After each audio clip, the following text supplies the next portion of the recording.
கீர்த்தி tiffin ரெடியா? நான் ஆயிட்டே இருக்குங்க. இப்பதான் பிரண்டையை சுத்தம் பண்ணி வச்சேன். கருவேப்பிலை உருவிட்டு இருக்கேன். பிரண்டை சட்னி அரைக்கிறேன். சரி, சூப்பர். இட்லியா தோசையா? இட்லி தான் ஊத்தலான்னு இருக்கேன். சரி. உங்க பொண்ணுக்கு தோசை வேணுமா? சரி, நீ சட்னி அரைச்சிட்டோம், நாங்கள் வேணா தோசை ஊற்றிக்கிறோம்.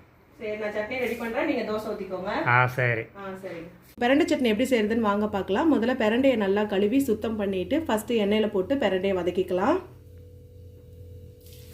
நல்லா வதக்கி எடுத்தாச்சு. இப்போ அடுத்தது 1 ஸ்பூன் கடலைப்பருப்பு, 1 ஸ்பூன் உளுத்தம் பருப்பு, 1 பல்லு பூண்டு, துண்டு இஞ்சி, கைப்பிடி அளவு சின்ன வெங்காயம், மிளகாய் 3, தக்காளி போட்டுக்கலாம்.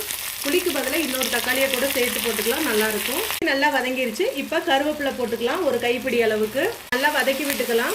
தேவையான அளவு உப்பு போட்டுக்கலாம், தூள் போட்டுக்கலாம், தேங்காய் போட்டுக்கலாம், மிக்ஸ் பண்ணிக்கலாம். இப்போ எல்லாத்தையும் ஒரு வதக்கிட்டு சட்னி அரைச்சிக்கலாம். சட்னி ரெடி. இது இட்லி தோசை சாதத்துக்கு நல்லா